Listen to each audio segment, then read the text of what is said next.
محترم ناظرین السلام علیکم۔ میں انگلینڈ سے پڑھ کر آیا تو اماں نے میری شادی زبردستی خالہ کی بیٹی سے کر دی، جو ان پڑھ ہونے کے ساتھ ساتھ بدصورت بھی تھی۔ سہاگ رات کو اس کی شکل دیکھتے ہی مجھے اس سے شدید نفرت ہو گئی اور میں نے اسے صاف لفظوں میں بول دیا کہ میں تمہیں بیوی والے حقوق کبھی نہیں دوں گا۔ 4 مہینے گزر گئے، میں نے اس سے بات تک نہ کی تھی تو ایک رات اچانک میری آنکھ کھلی تو وہ بستر پر موجود نہ تھی۔ مجھے الجھن سی ہوئی تو میں نے اسے ڈھونڈتے ہوئے واش روم کا دروازہ کھولا تو میری آنکھیں پھٹی کی پھٹی رہ گئیں، کیونکہ وہاں میری بیوی۔ میں نے کیا سوچا تھا اور کیا ہو چکا تھا؟ کچھ دیر پہلے جو کچھ میں کر کے آیا تھا، یقیناً اس سے میرے والدین کی بہت بے عزتی ہوئی ہوگی، مگر میں بھی کیا کرتا؟ میرا دل کسی طور بھی اس رشتے کو ماننے کو تیار نہیں تھا۔ میں کیسے مان لیتا کہ میری شادی ایسی لڑکی سے بھی ہو سکتی ہے؟ حیرانگی تو مجھے میرے والدین پر تھی، کیا سوچ کر انہوں نے اپنے اتنے حسین بیٹے کے لیے یہ لڑکی پسند کی تھی۔ میں اپنے بالوں کو مٹھی میں جکڑے ہوئے اپنے کمرے میں کھڑا تھا۔ چاروں اطراف میں پھولوں کی خوشبو تھی، پورے کمرے کو میری سہاگ رات کے لیے دلہن کی طرح سجایا گیا تھا، مگر دلہن ایسی تھی کہ ایک نظر بھی ڈالنے کو دل نہ چاہے۔ میرا دل تو ٹوٹ کر رہ گیا تھا، ایک پل میں سب ختم ہو چکا تھا۔ میں اپنی دلہن کو وہیں چھوڑ کر واپس کمرے میں آ گیا تھا، تبھی میرے کمرے کا دروازہ ایک جھٹکے سے کھلا اور میرے کانوں سے مانو دھواں نکلا تھا۔ میرے اندر تو گویا کسی نے آگ سی بھر دی تھی۔ میری ماں خون خوار نظروں سے مجھے دیکھ رہی تھی اور مجھے ان کے غصے کی ذرا بھی پرواہ نہ تھی، اور ان کے ساتھ گھونگھٹ اوڑھے میری بیوی بھی کھڑی تھی، جسے دیکھ کر میری رگیں پھر سے تن سی گئی تھیں۔ میں غصے سے آگے بڑھا اور امی کو بولا، لے جائیں اسے یہاں سے، میں اسے اپنے کمرے میں بالکل بھی برداشت نہیں کر سکتا۔ کیا سوچ کر آپ نے میری اس سے شادی کی ہے؟ مجھے تو شروع سے کالے رنگ سے شدید نفرت تھی۔ میں نے آج تک یہ رنگ نہیں پہنا، کبھی کالی چیز کو چھوا تک نہیں، اور آپ نے اس سیاہ فام سے میری شادی کروا دی۔ گھن آتی ہے مجھے اس کے وجود سے۔ میں بے چینی سے بولا، یہ سوچے سمجھے بغیر کہ گھونگھٹ میں کھڑی اس لڑکی کے دل پر نہ جانے کیا بیتے ہوگی۔ میں نے اپنی کڑواہٹ نکالنے میں کوئی کسر نہ چھوڑی تھی۔ امی نے اس لڑکی کو میرے کمرے میں بٹھایا اور مجھے لے کر کمرے سے باہر نکل آئیں۔ باہر لاؤنج میں بابا بھی غصے سے بیٹھے ہوئے تھے۔ ابھی کچھ دیر پہلے سب مہمان یہاں پر موجود تھے۔ میں 1 ہفتہ پہلے ہی انگلینڈ سے واپس آیا تھا۔ میری والدہ نے میرا رشتہ میری خالو کی بیٹی سے کر دیا۔ میری خالہ گاؤں میں رہتی تھی، اس لیے میں نے کبھی اپنی خالہ ذات کو نہیں دیکھا تھا، لیکن میری ماں اس کی جتنی تعریفیں کیا کرتی تھی، مجھے لگا نہ جانے کتنی خوبصورت ہوگی، اس لیے بنا اختلاف کے گاؤں اس جاہل گوار کو بیانے چلا گیا۔ نکاح کے بعد رخصتی بھی گھونگھٹ میں ہی ہوئی تھی۔ واپسی گھر پہنچ کر جب شیشہ دکھائی کی رسم ہوئی تو اسے شیشے میں دیکھ کر میرے ہوش ہی اڑ گئے تھے۔ ایک سانولی سلونی سی لڑکی شرماتی ہوئی مجھے دیکھ رہی تھی۔ میں نے تو وہ شیشہ اٹھایا اور بنا مہمانوں کا لحاظ کیے زور سے زمین پر پٹخ دیا اور کھڑا ہو گیا۔ میں نے کہا، مجھے یہ لڑکی کسی طور بھی بیوی کی حیثیت سے منظور نہیں۔ یہ کہہ کر کمرے میں چلا گیا تھا۔ میری دماغ کی رگیں غصے سے تن گئی۔ کیا سمجھ کر انہوں نے میرا رشتہ اس لڑکی سے کیا تھا؟ میں انگلینڈ سے پڑھ کر آیا تھا، ایک ایسی جگہ جہاں حسن ہی حسن چاروں طرف نظر آتا ہے، اور میں حسن کا دل دادا تھا، حسن پرست تھا، حسین چیزوں اور انسانوں پر مرتا تھا۔ مجھے کالے رنگ سے شدید نفرت تھی، اور میری ماں نے ویسی ہی لڑکی میرے لیے پسند کر دی تو کسی طور بھی اس لڑکی سے نبھا نہ کرتا۔ اب میں بابا کے سامنے کھڑا تھا، لیکن اپنے موقف پر قائم دائم تھا۔ امی اور بابا مجھے ڈانٹ کر تو کبھی پیار سے سمجھانے کی کوشش کر رہے تھے۔ امی اپنی بہن سے کیا وعدہ نہیں توڑ سکتی تھیں، اور ان وعدوں کے چکروں میں زندگی میری تباہ و برباد ہو گئی تھی۔ میں نے بغیر لحاظ کیے امی بابا کے منہ پر کہہ دیا کہ میں اس لڑکی کو ابھی اور اسی وقت طلاق دے دوں گا۔ میرے الفاظ سن کر میرے ماں باپ تو سکتے میں چلے گئے۔ اگلے ہی پل بابا نے مجھے تھپڑ مارتے ہوئے کہا، اگر تم نے ایسا سوچا بھی تو تمہیں جائیداد سے آ کر دوں گا۔ نہ چاہتے ہوئے بھی مجھے کڑوا گھونٹ بھرنا پڑ رہا تھا۔ آج صبح کی خوشی اور اب کے حالات میں زمین آسمان کا فرق تھا۔ میں بوجھل قدموں سے سینے پر پتھر رکھ کر کمرے کی جانب بڑھنے لگا۔ میں نے اپنے ہونے والی بیوی کو لے کر بہت سے سہانے خواب سجا رکھے تھے۔ میں خود بھی کوئی کم حسین نہ تھا۔ انگلینڈ کی یونیورسٹی میں کئی لڑکیاں مجھ پر فدا تھیں، مگر میں نے خود کو ہمیشہ اپنے محرم کے لیے سنبھال کر رکھا ہوا تھا۔ میں جانتا تھا کہ میری اس نیکی کا بدلہ بہت حسین ملے گا۔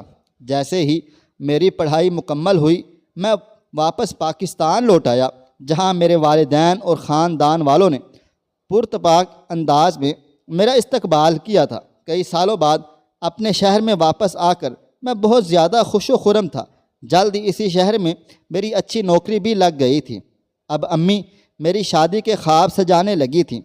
انہوں نے مجھے بتا رکھا تھا کہ بچپن میں ہی انہوں نے خالہ کی بیٹی کو میرے لیے مانگ لیا تھا۔ مجھے بھی کوئی خاص اعتراض نہیں تھا، مگر ہاں ایک تجسس سا ضرور دل میں ابھرا تھا کہ نہ جانے وہ کیسی ہوگی، چونکہ وہ گاؤں میں رہتے تھے اور ہم لوگ شہر میں، اس لیے خالہ اور خالو سے تو انگلینڈ جانے سے پہلے ملاقات ہوئی تھی، مگر میں ان کی بیٹی سے ایک بار بھی نہیں ملا تھا۔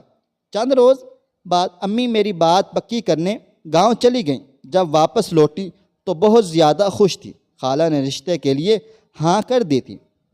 اگلے 2 ہفتوں کے اندر اندر شادی کے تمام تر انتظامات مکمل کیے گئے تھے۔ ماں باپ کا اکلوتا بیٹا تھا، اس لیے انہوں نے شادی کو لے کر اپنے سارے ارمان پورے کیے، اور پھر دھوم دھام سے میری شادی کا فنکشن شروع ہو گیا۔ میں بے حد خوش تھا۔ خواب میں بھی نہیں سوچا تھا کہ میری یہ خوشیاں صرف تب تک ہیں جب تک میں خالہ کے گھر نہیں پہنچ جاتا۔ ہم بارات لے کر خالہ کے گھر پہنچے۔ جب نکاح کا وقت ہوا تو عروسی جوڑے میں ملبوس میری دلہن کو لا کر میرے مقابل بٹھا دیا گیا۔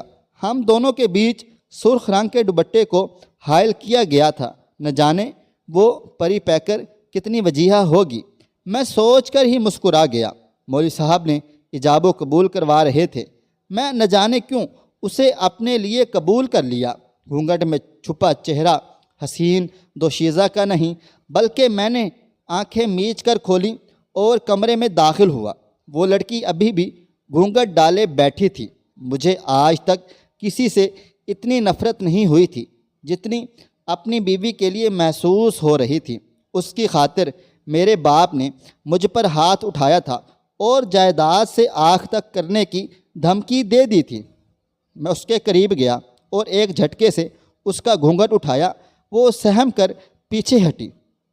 کالا رنگ، بدصورت چہرہ اور بے ڈھنگے نقوش دیکھ کر میرا دل چاہا اپنا سر دیوار میں مار لوں۔ میں حقارت سے سخت لہجے میں بولا، اس بدصورت چہرے کو تم گھونگھٹ میں چھپا کر بیٹھی ہو؟ بند کرو یہ فالتو کے ڈرامے اور اٹھو میرے بستر سے۔ تم جیسی ان پڑھ، جاہل اور بد شکل لڑکی کو میں کبھی بھی اپنی بیوی تسلیم نہیں کر سکتا۔ تم صرف میرے ماں باپ کی بہو ہو، مجھ سے کسی طرح کی کوئی امید مت رکھنا، سمجھی؟ میری بات سن کر وہ فوراً بستر سے اٹھ کر کھڑی ہو گئی۔ اس کی آنکھ میں کچھ دیر پہلے آنسو تھے، مگر اب وہ بالکل سنجیدہ ہو چکی تھی۔ اس کے دل پر کیا گزر رہی تھی مجھے اس سے کوئی مطلب نہیں تھا۔ میں نے غصے سے بڑبڑاتے ہوئے کمرے میں کی گئی ساری سجاوٹ کو اتار کر پھینک دیا اور اپنے بیڈ پر لیٹ کر سونے کی کوشش کرنے لگا۔ میں نے تو اپنی بیوی کا نام جاننے کی بھی کوشش نہیں کی تھی، جو اب دلہن کے لباس میں کمرے کے ایک کونے میں گھٹنوں پر سر رکھے بیٹھے زاروں قطار رو رہی تھی۔ صبح جب میری آنکھ کھلی تو کمرہ بالکل صاف تھا۔ میری بدصورت بیوی کہیں بھی موجود نہ تھی۔ میں نے شکر ادا کیا کہ صبح صبح وہ منحوس شکل مجھے دیکھنے کو نہیں ملی۔ میں فریش ہو کر ناشتہ کرنے کے لیے نیچے گیا تو کچن میں میری بیوی ناشتہ بنا رہی تھی۔ مجھے دیکھ کر امی مسکرا کر بولیں، دیکھو یوسف، ماہی نے پہلے دن سے ہی پورا گھر سنبھال لیا ہے۔ میں نے لاکھ منع کیا مگر کہتی ہے میں ناشتہ خود بناؤں گی، تو اس میں آپ کا ہی فائدہ ہوا۔ امی، مجھے کیا ملا؟ میں دل ہی دل میں بڑبڑا کر رہ گیا۔ البتہ میری بھوک بالکل ختم ہو چکی تھی۔ کم از کم میں ماہی کے ہاتھ کا بنا ناشتہ نہیں کھا سکتا تھا۔ میں بغیر ناشتہ کیے ہی گھر سے چلا گیا۔ شادی کے اگلے دن سے ہی مجھے آفس میں دیکھ کر میرے کولیگز اور دوستوں نے چائے مگوئیاں شروع کر دیں۔ کچھ نے تو بھابھی سے ملنے کی فرمائش بھی ظاہر کر دی، مگر میں بات ٹال مٹول کر گیا۔ کم از کم ایسی بدصورت بھابھی سے ملوا کر میں اپنی بے عزتی نہیں کروانا چاہتا تھا۔ میں نے تو کبھی کم تر چیزوں پر کمپرومائز نہیں کیا تھا۔ اس شام جب میں گھر واپس لوٹا تو یوں ہی اپنے دھیان میں چلتا ہوا بغیر قدموں کی چاپ پیدا کیے کمرے کا دروازہ کھولا۔ سامنے کا منظر دیکھ کر میرے قدم وہیں رک گئے۔ میری بیوی میری شرٹ کو سینے سے لگا کر کھڑی تھی۔ اس کی آنکھوں سے آنسو بہہ کر گالوں پر بکھر رہے تھے۔ سامنے دیوار پر میری تصویر لگی تھی۔ وہ میری تصویر کو اپنے ہاتھوں سے چھو کر پھیکی سی مسکرا دی۔ نہ جانے کتنا قرب تھا اس ایک مسکراہٹ میں، مگر مجھ پر تو نفرت اور گھن اس قدر حاوی تھی کہ مجھے اس کے جذبات کی کوئی پرواہ نہ تھی۔ میں غصے سے آگ بگولا ہو کر آگے بڑھا اور اس کو بازو سے پکڑ کر دبوچ لیا۔ اس کے ہاتھوں میں موجود اپنی شرٹ چھین لی اور زمین پر پھینک کر اسے اپنے پیروں کے نیچے مسلنے لگا تھا۔ میرا یہ عمل دیکھ کر اس کی آنکھوں میں خوف اترا تھا۔ میں اس سے جھٹک کر بولا، آئندہ میری چیزوں کے پاس بھی مت بھڑکنا۔ تمہیں اس کمرے میں رات کے لیے برداشت کر لیتا ہوں، یہی بہت زیادہ ہے۔ میری بات سن کر وہ کچھ نہ بولی، بس پھیکا سا مسکرا کر اپنی آنکھوں میں آنے والے آنسو صاف کر گئی۔ مجھے حیرت سی ہوتی تھی کہ وہ میری اتنی باتیں سننے کے باوجود پلٹ کر ایک بار بھی مجھے جواب نہیں دے رہی ہوتی تھی۔ میں چاہتا تھا کہ وہ مجھ سے لڑے جھگڑے تاکہ میری اس سے جان چھوٹ جائے، میرے پاس اسے طلاق دینے کا بہانہ ہو، مگر وہ خاموشی سے کمرے سے باہر چلی گئی اور میں اپنی پسندیدہ شرٹ کو دیکھ کر ایک سرد سانس خارج کر کے رہ گیا تھا۔ مجھے اسے دیکھ کر صرف ایک ہی جذبہ ابھرتا تھا اور وہ تھا نفرت کا۔ میں اس سے شدید نفرت کرتا تھا۔ اس کی شکل دیکھتے ہی میرے رگوں میں خون ابلنے لگتا تھا۔ یوں ہی وقت گزرنے لگا۔ میں جب بھی گھر جاتا تو ماہی کبھی امی کی خدمت کر رہی ہوتی یا بابا سے پرانے قصوں پر تبصرے کر رہی ہوتی۔ میں نے اسے اپنی کسی بھی چیز کو ہاتھ لگانے سے منع کر رکھا تھا، مگر اس کے باوجود امی بابا کے سامنے مجھے اس سے نارمل لہجے میں بات کرنا پڑتی تھی۔ اس منحوس کی وجہ سے میرے باپ نے مجھے جائیداد سے آگ کر دینے کی دھمکی دے دی تھی۔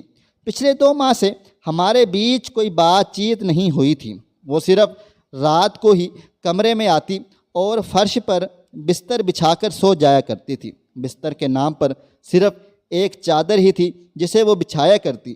میرا دل باغی ہو چکا تھا۔ اپنے ماں باپ کے فیصلے نے مجھے باغی کر دیا تھا۔ میں اس لڑکی کو ہر طرح سے زچ کرنا چاہتا تھا تاکہ ایک روز وہ خود ہی تنگ آ کر مجھے چھوڑنے کا فیصلہ کر لے۔ میری ایک کولیگز تھی جو مجھ سے شادی سے پہلے کی دلچسپی رکھتی تھی۔ وہ ہر لحاظ سے بہترین تھی۔ میں نے اس سے بے تکلفی بڑھانا شروع کر دی تھی۔ آدھی رات تک میں اس سے فون پر ہنس ہنس کر باتیں کیا کرتا تھا۔ اس کے حسن کی تعریف میں جان بوجھ کر کیا کرتا تاکہ ماہی کو نیچا دکھا سکوں۔ مجھے اسے اذیت دینے میں مزہ آتا تھا کیونکہ وہ میرے لیے ایک مسلسل اذیت کا سامان تھی، مگر وہ اس قدر ڈھیٹ تھی کہ خاموشی سے کمرے کے اس کونے میں گھٹنوں پر ہاتھ رکھے بیٹھی رہتی۔ میں جتنی دیر تک جاگا رہتا وہ بھی جاگ کر بیٹھی رہتی۔ جب میں فون بند کر کے سونے کے لیے لیٹا تو وہ بھی لیٹ جایا کرتی تھی۔ اس کا یہ چکر میری سمجھ سے بالکل باہر تھا۔ وہ اپنے منہ سے ایک لفظ بھی نہیں بولتی تھی۔ میں نے نوٹ کیا کہ ماہی میرے کھانے کے بعد کھانا کھاتی ہے۔ ایک روز جب کافی بنانے کچن میں گیا تو دیکھ کر دنگ رہ گیا، حیران و پریشان رہ گیا کہ وہ میرے چھوڑے ہوئے جھوٹے کھانے کی پلیٹ میں بچہ کھانا کھا رہی تھی۔ اس کے چہرے پر ایک عجیب سا اطمینان تھا۔ میں کچھ پل کے لیے گنگ سے رہ گیا۔ اس قسم کی باتیں، اچھی حرکتیں کر کے کیا ثابت کرنا چاہتی تھی کہ وہ بہت صابر ہے؟ شوہر سے محبت اور وفا جتا کر میری دلچسپی حاصل کر لے گی؟ یہ ممکن ہی نہیں تھا کہ وہ میرے دل میں گھر کر جاتی۔ میں روز اس کولیگ سے باتیں کرتا، کئی بار اس کے ساتھ ریسٹورنٹ میں کھانا کھانے بھی جانے لگا تھا۔ آہستہ آہستہ مجھے اس لڑکی سے محبت ہو گئی تھی، اور میں اسے یہ بات بھی بتا چکا تھا کہ میری بیوی بہت بدصورت ہے۔ میں اسے ہاتھ تک نہیں لگایا، میں روز اس سے اپنی بیوی کی برائیاں ہی کرتا تھا۔ جب مجھے لگا کہ میں نور کے بغیر اب نہیں رہ سکتا تو میں نے اس سے محبت کا اظہار بھی کر دیا۔ اس دن وہ بہت زیادہ خوش تھی، فوراً سے وہ مان گئی، کہنے لگی کہ وہ مجھ سے دوسری شادی پر راضی ہے، لیکن میں الگ فلیٹ میں رکھنا۔ میرے پاس پیسوں کی کوئی کمی نہ تھی، اس لیے میں نے نور سے خفیہ نکاح کر لیا تھا۔ وہ میرے فلیٹ میں رہتی تھی، اب تو نور ہی میرے حواسوں میں سوار رہنے لگی۔ میری بدصورت بیوی میرے لاکھ انکار پر بھی میرے سارے کام کر دیتی تھی۔ پہلے پہل تو اس سے اس بات پر لڑتا جھگڑتا تھا، لیکن میں نے اسے کچھ بھی کہنا چھوڑ دیا تھا۔ اب میں یہ کرتا تھا کہ اپنے والدین کے سونے کے بعد گھر سے باہر نکل جاتا اور نور کے پاس پہنچ جاتا۔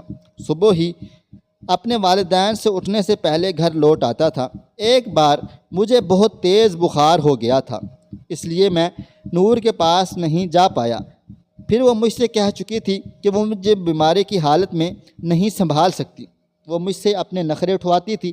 اس نے کبھی میرے کام نہیں کیے تھے، لیکن مجھے فرق اس لیے نہیں پڑتا تھا کیونکہ میری یہ بیوی میرے سارے کام کاج کر دیتی تھی۔ جب مجھے بخار ہوا تو وہ بیچاری پوری رات جاگتی رہی، کبھی میرے سر پر پانی کی پٹیاں کرنے لگ جاتی، کبھی میرے پاؤں دبانے لگ جاتی، میرے لیے سوپ بنا کر لے آتی تھی۔ گو کہ میری خدمت میں وہ اپنا آپ بھول بیٹھی تھی، لیکن میرے پتھر دل پر ضرب کبھی نہیں لگی۔ میں اسے بس حقارت سے ہی دیکھتا تھا کہ یہ جاہل ان پڑھ بس نوکروں کی طرح خدمت ہی کر سکتی ہے، شوہر کے دل کو جیت نہیں سکتی۔ شوہر کا دل تو بس حسین خوبصورت بیوی ہی جیت سکتی ہے۔ جب میں ٹھیک ٹھاک ہو گیا تو میں نور کے پاس واپس چلا گیا۔ وہ مجھ سے لڑنے جھگڑنے لگی، کہنے لگی کہ وہ میرے بغیر بہت اداس تھی۔ میرے آتے ہی وہ مجھے اپنے ساتھ شاپنگ پر لے گئی۔ ڈھیر ساری شاپنگ کرنے کے بعد ہی اس کی ناراضگی ختم ہو گئی تھی۔ گھر پہنچ کر اس نے چائے بھی مجھ سے بنوا کر پی تھی۔ وہ ہر وقت میک اپ کیے خود کو سجائے سنوارے رکھتی تھی، کھانا بھی نہیں بناتی تھی، کہتی کچھ آرڈر کر کے منگوا لو۔ اکثر وہ فون پر نہ جانے کس سے باتیں کرتی رہتی تھی۔ ایک بار میں گھر گیا تو میری پہلی بیوی گھر میں مجھے کہیں نظر نہ آئی تھی۔ جب میں کمرے میں گیا تو اس کی آوازیں واش روم سے آ رہی تھیں۔ جب میں واش روم میں گیا تو میری بیوی الٹیاں کر رہی تھی۔ میری والدہ بھی میرے کمرے میں آ گئی، مجھ سے کہنے لگی کہ ماہی کو ڈاکٹر پر لے جاؤ، صبح سے اس کی طبیعت ٹھیک نہیں ہے۔ مجبوراً مجھے لے کر جانا پڑا۔ ڈاکٹر صاحب نے میری بیوی کا چیک اپ کیا اور جو خبر مجھے سنائی، میں چکرا کر رہ گیا تھا۔ یہ کیسے ممکن تھا؟ میں نے ماہی کو آج تک چھوا تک نہ تھا، پھر وہ حاملہ کیسے ہو سکتی تھی؟ میں اسے بڑے غصے سے گھر لے کر آیا، اس کو بازو سے دبوچا اور اسے اپنی ماں کے پیروں کے پاس دھکا دے کر پھینکا۔ میں نے کہا، پوچھیں اپنی بھانجی سے کہاں اس نے منہ کالا کیا ہے؟ جیسے یہ خود کالی ہے ویسے ہی اس کی کرتوتیں تو بھی کالی ہیں، نہ جانے کس بات کا اپنے وجود میں پال رہی ہے۔ میری بات سن کر میری ماں مجھ پر برسنے لگی، کہنے لگی شرم نہیں آتی؟ اپنی نیک بیوی پر الزام لگا رہے ہو۔ میں طنزیہ ہنسا۔ میں نے کہا میں نے آج تک اسے چھوا تک نہیں ہے، یہ ماں کیسے بن سکتی ہے؟ میری والدہ ہکا بکا مجھے دیکھنے لگی۔ میں نے کہا یہ میرا بچہ نہیں ہے، لیکن ماہی زاروں قطار روتے ہوئے کہہ رہی تھی کہ یہ بچہ میرا ہی ہے، لیکن میں اس بات پر قسم کھا چکا تھا۔ میری والدہ چپ سی ہو گئی۔ میں نے کہا اب میں اس عورت کو ایک پل بھی اپنے گھر میں نہیں رکھوں گا۔ وہ زاروں قطار روتی رہی، میرے سامنے ہاتھ جوڑتی رہی، کہتی رہی کہ وہ سچ کہہ رہی ہے، لیکن میں جانتا تھا وہ جھوٹ بول رہی ہے۔ میں نے اسے دھکے مار کر گھر سے باہر نکال دیا۔ اس بار میرے ماں باپ کو بھی میری بات پر یقین آ گیا۔ پھر معلوم ہوا کہ ماہی گاؤں میں پہنچ گئی ہے۔ میں دل ہی دل میں شکر ادا کر رہا تھا کہ اچھا ہوا جان چھٹی۔ پھر میں نے اپنی ماں کو اعتماد میں لے کر نور کے بارے میں سب کچھ بتا دیا تھا۔ میں نے کہا میں نور سے شادی کر چکا ہوں۔ پہلے پہل تو میرے والدین مجھ پر غصہ ہوئے، لیکن پھر کہنے لگے وہ نور کو اپنانے کے لیے تیار ہیں۔ یہ خبر جب میں نے نور کو خوش ہوتے ہوئے سنائی تو وہ بہت زیادہ پریشان ہو گئی۔ کہنے لگی وہ میرے ماں باپ کے ساتھ ہرگز بھی نہیں رہے گی، اسے اکیلے رہنے کی عادت ہے۔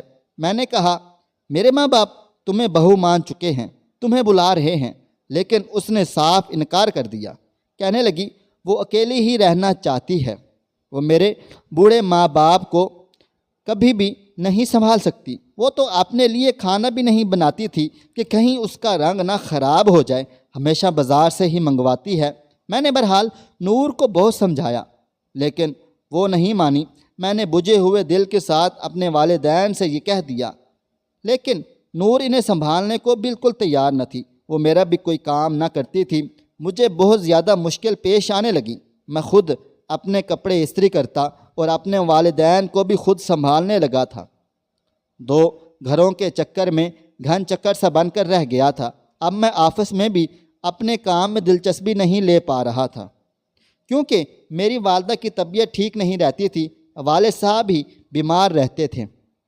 میرے باس نے آفس میں میری عدم توجہ کے باعث میری تنخواہ بھی کم کر دی۔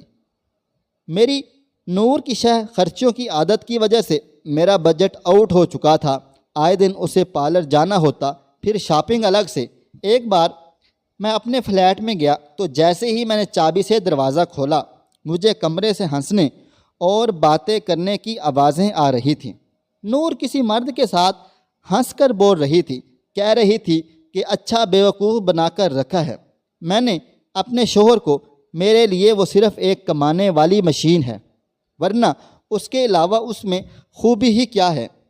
وہ مجھے ایک آنکھ بھی اچھا نہیں لگتا، نین نقش موٹے سے ہیں، قد کا بھی بس درمیانہ ہے، اور اب بھاری جسامت میں اور بھی پھدا اور بے ڈھنگا سا لگنے لگ جاتا ہے۔ مجھے پتا تھا کہ میں کیسے اسے برداشت کرتی ہوں، مجھے گھن آتی ہے اس کے وجود سے۔ پہلی بار مجھے یہ لگا کہ مجھے کسی نے آئینہ دکھا دیا۔ سامنے لگے شیشے پر جب میں نے اپنے آپ کو دیکھا تو میں بھی کوئی بہت حسین تو نہ تھا، بس میرا رنگ ہی کچھ صاف تھا جو اب مسلسل کام کاج اور 2 گھروں کے چکر سے خراب ہو چکا تھا۔ میرے دل پر یہ باتیں کسی تیر کی طرح لگ گئی تھیں۔ میری وہ بیوی جو خوبصورت تو تھی لیکن کردار کی کتنی بدصورت اور کالی تھی، اور وہ جسے میں حقارت سے جھوٹا الزام دے کر دھکے مار کر گھر سے باہر نکالا تھا، وہ تو بالکل کردار کی صاف شفاف تھی۔ جن دنوں میں بیمار تھا میں بخار کی وجہ سے کپکپاہٹ کا شکار ہو چکا تھا، نیند کی غنودگی میں جانے کب ماہی کے قریب ہو چکا۔ ہوش مجھے صبح آئی لیکن میں نے اس پر الزام بھی اس پر لگا دیا۔ اس نے میری نیم بے ہوشی کا فائدہ اٹھایا ہے۔ میں نے دروازہ کھولا تو نور کسی نوجوان لڑکے کے ساتھ غیر حالت میں تھی۔ مجھے دیکھ کر گھبرا گئی، پریشان ہو گئی۔ میں نے اسے وہیں طلاق دے دی اور گاؤں میں ماہی کو لینے چلا گیا تھا۔ جب خالہ کے گھر پہنچا تو اسی دن میرے گھر بیٹا پیدا ہوا تھا۔ دائی نے کمرے سے باہر نکل کر ایک بچہ میرے ہاتھ میں تھما دیا جو بالکل ماہی جیسا تھا، بس رنگت مجھ پر تھی۔ میں نے اپنے بیٹے کو سینے سے لگا لیا۔ میں سوچ چکا تھا کہ ماہی سے ہاتھ جوڑ کر معافی مانگ لوں گا، اسے اپنے ساتھ گھر لے جاؤں گا۔ جب دوبارہ سے دائی گھبرائی ہوئی کمرے سے باہر نکلی، کہنے لگی کہ ماہی مر چکی ہے۔ یہ سننا تھا کہ میرے ہوش ہی اڑ گئے۔ وہ کیسے مر سکتی تھی؟ میں اس سے معافی مانگنے آیا تھا، اسے اپنے ساتھ لے جانے آیا تھا، لیکن وہ مجھے تڑپنے کے لیے چھوڑ گئی تھی۔ میں پھوٹ پھوٹ کر زاروں قطار رو رہا تھا، لیکن یہ پچھتاوے کے آنسو تو شاید عمر بھر کے لیے تھے۔ خواہش صرف اتنی ہے کہ کچھ الفاظ لکھوں جس سے کوئی گمراہی کے راستے پہ جاتے جاتے رک جائے، اور نہ بھی رکے تو سوچ میں ضرور پڑ جائے۔ دوستو، امید کرتا ہوں آپ کو ہماری یہ کہانی پسند آئی ہوگی۔ کہانی پسند آئی ہو تو اس ویڈیو کو لائک کریں، کومنٹس کریں، شیئر کرنا بالکل بھی نہ بھولیں، اور ہاں، اگر آپ اس چینل پر نئے ہیں تو اس چینل کو سبسکرائب ضرور کر لیں اور نوٹیفیکیشن کو ضرور دبا دیں تاکہ آنے والی اپڈیٹ سب سے پہلے آپ کو مل سکے۔